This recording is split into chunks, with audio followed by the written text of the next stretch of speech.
সালামু আলাইকুম। কি অবস্থা সবার? আশা করি সবাই ভালো আছেন। আজকে ভাই আমি আবার কথা বলবো ভাই আমাদের বর্তমান বাংলাদেশের স্বরাষ্ট্রমন্ত্রী সালাউদ্দিন সাহেবকে নিয়ে, উরফে বস্তা সাহেবকে নিয়ে। উনি কিছুদিন আগে সংসদে বলছিল যে নির্বাচনের আগে আমরা অনেক কিছুই বলছি, তবে নির্বাচনের পরে এগুলো পূরণ করতে হবে এমন কোনো কথা নাই, এটা কোনো সংবিধানে নাই, তো এটা করবো। কথা বোঝেন না? মানে কথাটা হ্যাঁ যেমন ভাবে কইছে এমন তো আর আমি কথাটা বলতে পারবো না। কথাটা বোঝেন না? এমন ভাবে যদি কথাটা আমি বলতে চাই আমি নিজেরা অমানুষ করতে হবো, মুনাফেক করতে হবো। কথা বোঝেন না? তাই আমি কথাটা ঘুরে বলতেছি। ঠিক আছে, বর্তমানে বাংলাদেশের যে পরিস্থিতি ভাই, ঠিক আছে ভাই, এই জিনিসটা ভাই বলার বাহিরে। এত খারাপ পরিস্থিতি, এত খারাপ পরিস্থিতি বলার বাইরে। মাগার মাগার মাগার আমাদের বাংলাদেশের যে নেতাকর্মীরা আছে বিএনপির দলের, তাদের চোখে কষ্ট তাদের চোখে এই জিনিসটা দেখা যায় না। তাদের চোখে এই জিনিসটা দেখা যায় আমাদের নেতা বসে আছে, উনি যা করবো তাই ঠিক। কথা বোঝেন না? এই হচ্ছে বর্তমান বিএনপির লোকেরা স্বভাব। হেরার নেতা যদি গু খেত খেতারা কালকে সকালে গু খাই লেবো। কথা বুঝুন না? হেরার মধ্যে ভাই কোনো আল্লাহর ভয় নাই, হেরার মধ্যে আল্লাহর ধর্মের ভয় নেই, কোরআন শরীফ আল্লাহ কি বলছে এগুলোর ভয় নেই। হেরা শুধু রে জানে আমার নেতা ক্ষমতায় আছে, আমার নেতা এইসব, আমার নেতা এই ধর্ম, বিএনপির চেয়ে বড় ধর্ম কিছু নেই। বিএনপির কানুন কোরআন শরীফের কানুন। কথা বুঝো না?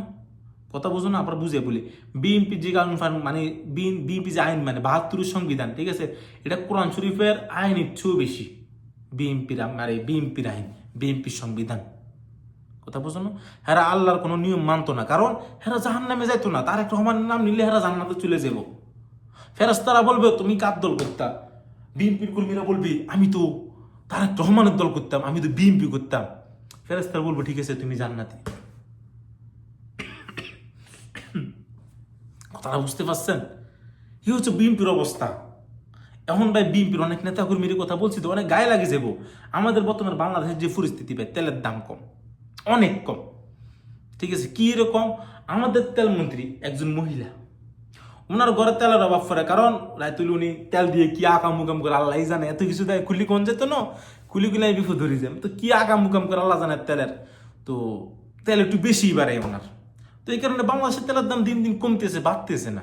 স্বাভাবিক এটা। কথা বুঝুন না? বাংলাদেশের যে জনগণ, এটি চুতিয়া জনগণ। হেরার চোখে তেলের দাম বেশি মনে হয় না, কারণ হেরার তেলমন্ত্রী সেরকম সুন্দরী, রায়তুর উনি প্রচুর পরিমাণে তেল ফালায়। উফ, শুনলি যে গাম্বার এটি আমার মনে হয় তেল। ঠিক আছে, গাম্বারও না, তেল মধ্যে শুনলি কোনো সময় গাম্বার হইতে পারে না, তেল বার হইতে পারে। কথা বুঝছো? তোমরা যদি মনে করো যে তেলের দাম বেশি ভাই, তেলটা তোমরা ভাই ভুল করতেছো। তেলের দাম একেবারেই কম। ঠিক আছে, আমার তো মনে হইতেছে যে উনি মনে হয় তেলের খুনি টুনি পাইছে, এই কারণে তেলের দাম কম। আমাদের আরেকজন লোক আন্দোলিক রহমান পার্থ, সংসদ বৈশাখ কিরকম ইংলিশ মারে। আমি তো শুরুতে ভাবছিলাম হ্যাঁ শিক্ষিত, ওফ হ্যার মতো শিক্ষিত মানুষ বিএনপি থাকলে বিএনপি দিন দিন উন্নতি হইব। তবে এখন বুঝতেছি হ্যাঁ এত শিক্ষিত, এত শিক্ষিত, বিএনপি ফুরু তু তু তু তু তুতে নিচে দিয়ে সব ভাঙি হয়ে যাব। বিএনপি এত ফুর উঠবো, কারণ হ্যাঁ নিজের শিক্ষিত বুঝায়, আমরা বুঝি আসলে হ্যাঁ মূর্খ। কথা বুঝছো? হ্যাঁ ইংলিশে যদি দুই কথা কই এলা হ্যাঁ শিক্ষিত কয় না, ইংলিশে আমিও কইতে পারি, ফাক ইউ। তাহলে কি আমি শিক্ষিত? অবশ্যই না ভাই, আমি মূর্খ ভাই।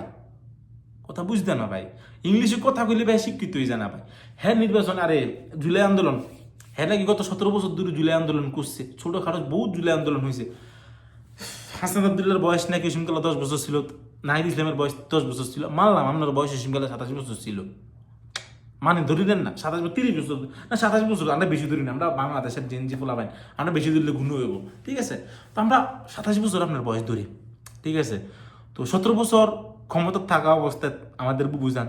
তো 2024 সাল, ঠিক আছে, এই সময়কালে হাসনাতার বয়স 27 বছর হয়েছে বা 26 বছর হয়েছে, আমাদের নাহিদের বয়স 27 বছর হয়েছে না 24 বছর হয়েছে, বা জুলাই হিরোরা যারা আছে যারা মারা গেছে তাদের বয়স 26-27 বছর হয়েছে। ঠিক আছে, আপনি 17 বছর লাগাই কি পাল্লা তো ফালাইতেন, হেললেন না শেখ হাসিনার। আমরা তো সিমকেলা 27 বছর আসিল, ফাললেন না তো বাল ফালাইতেন কে? আপনি যে আপনার বয়স 40 তাও তো ফাললেন না বাল ফালাইতেন। বাল্লা ফালাইছে কেনা? 27 বছর ফোলা পাইনি এদের নাহিদ, হাসনাত, এরপর আর কি আসিফ, হেতারও তো ফালাইছে নাকি তা বাল শেখ হাসিনা। আমরা আগামী 50 বছর তো আপনারা বাল ফালানোর ক্ষমতা ছিল না শেখ হাসিনা। আর আমরা তো এমন মানুষ, আপনি টকশোতে গিয়ে বলছিলেন আমি বিএনপি দল ছেড়ে দিছিলাম, মনে আছে না কিছু? আমার কাছে প্রমাণ আছে, চিন্তা করেন না, প্রমাণ দিয়ে কথা বলতে পারি। মাকার আমরা প্রমাণ দিব না, আমরা বাংলাদেশের অশিক্ষিত জাতি, আপনি শিক্ষিত জাতি, আপনি ইংলিশ জানেন। কথা বুঝলেন? আমরা প্রমাণ দিলে কবে এটি তো এআই দিয়ে তৈরি, এগুলো আমি বলতেই পারি না, কথা বুঝেন না। আর সবচেয়ে বড় মুনাফিক হলেন আপনি ভাই, আমাদের আন্দোলিক রহমান পারত। আপনার চেয়ে বড় মুনাফিক আর কেউ না।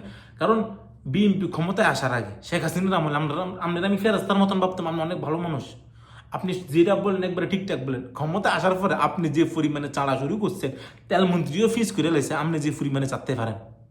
তেলমন্ত্রী মহিলা আমার মনে হয় না উনি এ পরিমাণে চুষতে পারেন যে পরিমাণে চুষে আপনি পারেন। বাহ! আর আপনি তো সুন্দর মতো টক শুতেও বলছিলেন বিএনপি ছেড়ে দিচ্ছেন, তখন বিএনপির মধ্যে গীতা করেন। ও চাঁড়া না আপনি আমি বলতেছি না আপনি চাটতে পারেন, আমি বলতেছি না, আমি বাংলাদেশের জনগণ আমাকে বলতেছে আপনি চাটতে পারেন, তো আমি এটা বলতেছি, আমি বাংলাদেশের জনগণের পক্ষ হয়ে আপনার সাথে কথা বলতেছি, কথা বোঝেন না? ওই হচ্ছে আমাদের আন্দোলিক রহমান পার্থ, হ্যাঁ কাহিনী, এর আরো বহুত কাহিনী আছে, এগুলো বলা যেত না, নিলে হর আমি বিপদ ধরে যায়। কি কইতাম, বর্তমান বাংলাদেশের পরিস্থিতি এত খারাপ যে ভাই, এটা যদি মা বাপ কেউ গেলে আর মনটা ঠান্ডা হইতো না। তো আজকের জন্য তুই কি বেশি কিছু বললাম না ভাই, ভালো থাকবেন। আর আপনার নেতা মন্ত্রীকে আপনাদেরকে খুশি রাখুক। আমরা সাধারণ জনগণ, আমরা চুতিয়া জনগণ, আমরা নমুনা চামু আর দেখবো বাস। সালাম আলাইকুম।